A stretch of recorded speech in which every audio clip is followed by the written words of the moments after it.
Hello friends, मैं हूं M Bhaskar और ये है HPFAS मास्टर क्लास। दोस्तों, पिछले वीडियो में हमने सीसीएस लीव रूल्स 1972 की डिस्कशन शुरू की थी और उस वीडियो में हमने leaves which are debited to leave account यानी earn leave, half pay leave और कम्यूटेड लीव के बारे में जाना था। आज के इस वीडियो में हम डिटेल में बात करने वाले हैं सीसीएस लीव रूल्स 1972 के एक बहुत ही स्पेशल कॉन्सेप्ट पर, रूल 31 लीव नॉट ड्यू, जिसे शॉर्ट में LND बोलते हैं।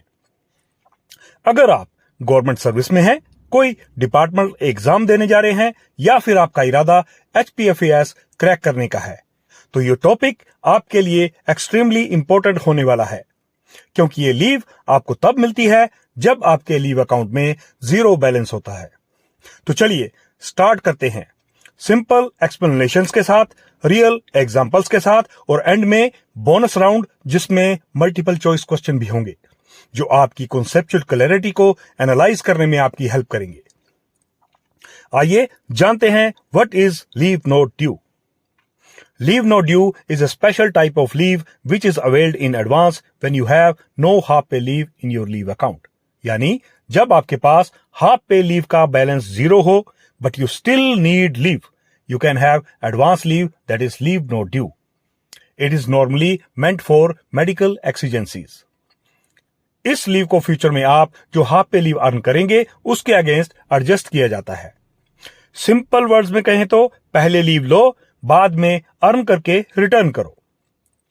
So this is like advance loan of leave. अब बात करते हैं एलिजिबिलिटी की। लीव नॉट ड्यू की एलिजिबिलिटी काफी हद तक इंप्लॉय के स्टेटस पे डिपेंड करती है। परमानेंट इंप्लॉय के केस में लीव नॉट ड्यू की एलिजिबिलिटी काफी स्ट्रेट फॉरवर्ड है। They can take leave not due when they have no half pay allied credit subject to approval of competent authority. But when it comes to temporary employees, they are eligible for leave not due only in some special cases, और वो भी strict conditions के साथ।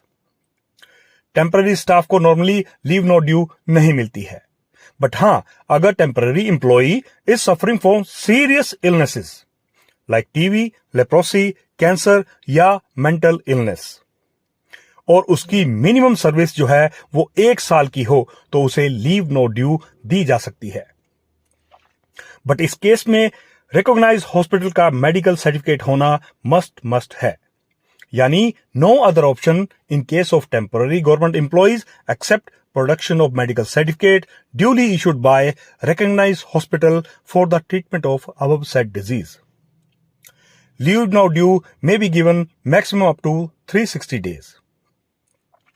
अब आप idea लगा सकते हैं कि परमानेंट एम्प्लॉय के केस में लीव नॉट ड्यू की एलिजिबिलिटी जितनी स्ट्रेट फॉरवर्ड है, टेम्पररी एम्प्लॉय के केस में उतनी ही कंडीशनल। दोस्तों, पूरे वीडियो को ध्यान से देखिएगा। ये माइन्यूट सी डिटेल्स भी जो कि हम डिस्कस कर रहे हैं बहुत ही इंपॉर्टेंट है। इन्हीं के बेसिस पे एग्जाम में कुछ भी पूछा जा सकता है। लीव नॉट ड्यू ग्रांट करने से पहले कुछ इंपॉर्टेंट शर्तें होती हैं, यानी की रिक्वायरमेंट्स। चलिए एक बार उन्हें भी देख लेते हैं। सबसे पहले और सबसे इंपॉर्टेंट की रिक्वायरमेंट है पोस्ट लाइकली टू लास्ट, यानी जिस पोस्ट से एम्प्लॉई लीव नॉट ड्यू जाना चाहता है वो उसके वापस आने तक इन एग्जिस्टेंस रहनी चाहिए। मींस ऐसा ना हो कि वो पोस्ट एम्प्लॉय की वापसी से पहले ही एबॉलिश हो जाए। अब बात करते हैं हमारी नेक्स्ट की रिक्वायरमेंट की, regional prospect of return. Authority must be satisfied that official applying for leave likely to return to duty after availing leave not due, यानी अगर अथॉरिटी को यह लगे ऑफिशियल का वापसी का कोई विचार नहीं है, तो ऐसे केस में अथॉरिटी एम्प्लॉय को लीव नॉट ड्यू देने से स्ट्रेटवे इनकार कर सकती है। अब आपके मन में यह सवाल जरूर आया होगा कि अथॉरिटी कैसे इंश्योर करेगी ऑफिशियल लीव नॉट ड्यू लेने के बाद वापस आएगा या नहीं।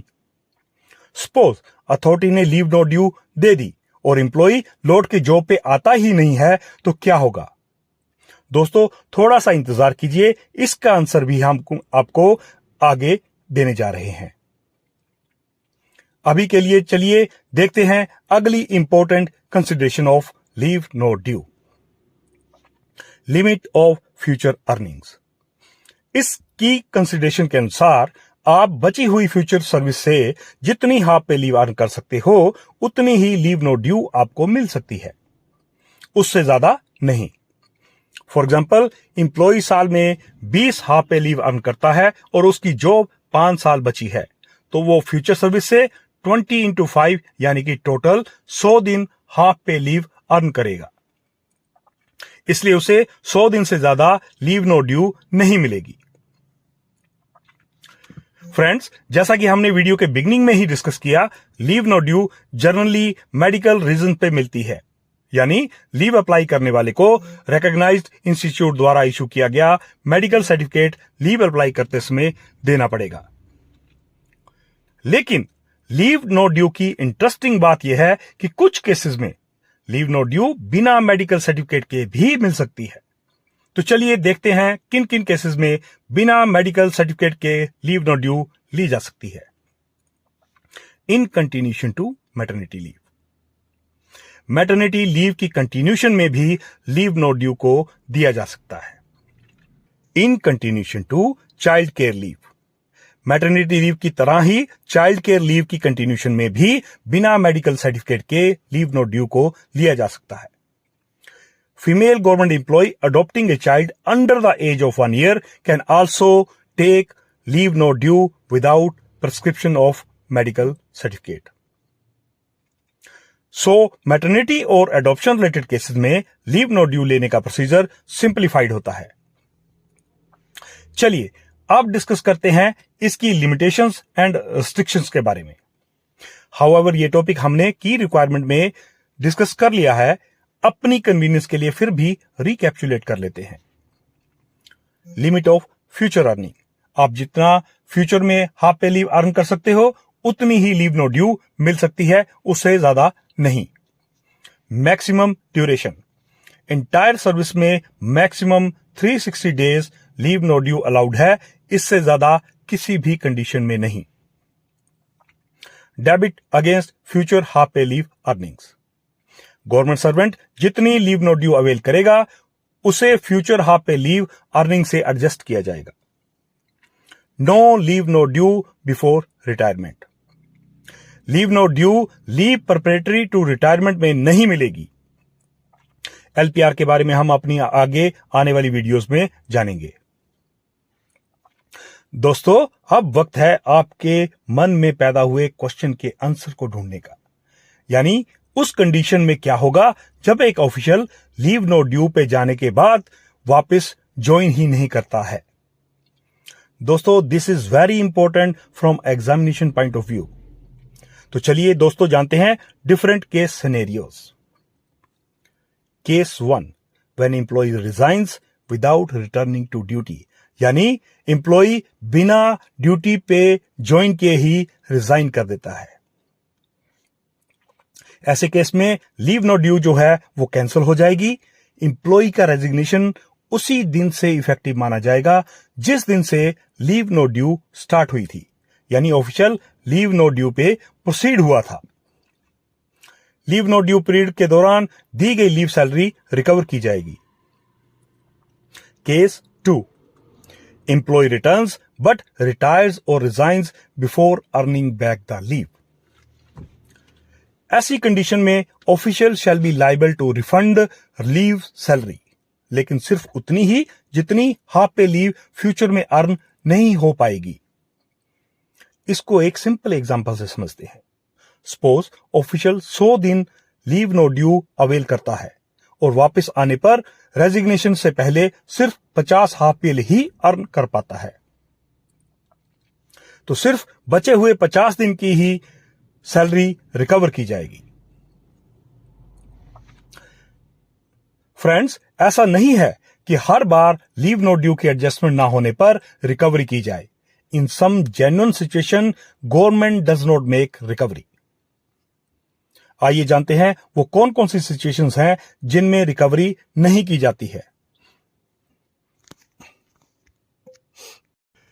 Number 1, retirement due to ill health. अगर ऑफिशियल रिटायरमेंट अपनी ऐसी हेल्थ कंडीशन की वजह से लेता है जिसके कारण वो अपनी जॉब को आगे कंटिन्यू नहीं कर पाएगा, in that case no recovery shall be made from government servant. Death while in service, ऐसे अनफॉर्चुनेट इवेंट में भी रिकवरी नहीं होगी। Premature retirement under FR 56J, L and CCS pension rule 48। यदि government servant under rule 56J, L या CCS pension rule 48 में pre maturely retire किया जाता है तो भी रिकवरी नहीं की जाती है।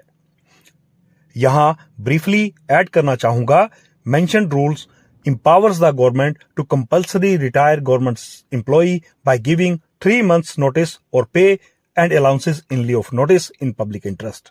यानी गवर्नमेंट सर्वेंट यहां पे अपनी मर्जी से रिटायर नहीं हो रहा है, बल्कि गवर्नमेंट उसे कंपल्सरी रिटायर कर रही है पब्लिक इंटरेस्ट में।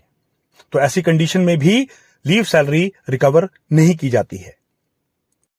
दोस्तों, हम अपने इस वीडियो में कई बार लीव नो ड्यू के दौरान सैलरी दिए जाने की बात कर चुके हैं, लेकिन अभी तक हमने ये डिस्कस नहीं किया है कि सैलरी आखिर मिलती कितनी है। तो चलो आइए जानते हैं सैलरी के बारे में भी। You will feel good to know that you will get 50% of leave salary during leave no due. For example, अगर आपकी नॉर्मल से लीव सैलरी 40,000 है तो आपकी लीव नो ड्यू सैलरी 20,000 होगी।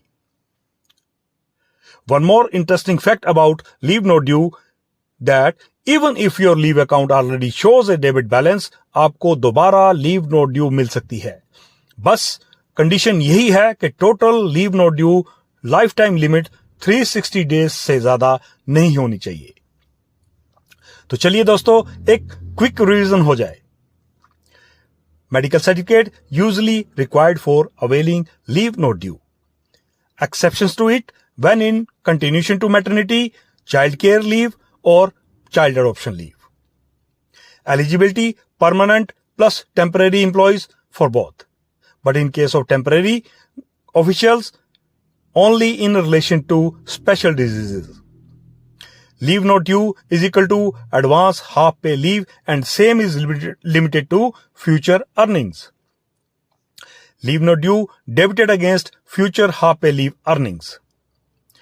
Can be granted maximum up to 360 days in whole service career. No leave no due before retirement. In the event of resignation, leave no due cancelled and leave salary recovered. Salary during leave no due equal to 50% of leave salary. Hope इस video से आपके leave no due के concept crystal clear हो गए होंगे। Now let's check your understanding with quick MCQs.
तो दोस्तों इस वीडियो में इतना ही।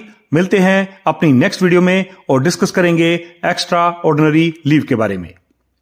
अगर ये वीडियो आपको पसंद आई हो तो इसे लाइक करें, कमेंट करें, दोस्तों के साथ शेयर करें और चैनल को सब्सक्राइब करें। Thank you.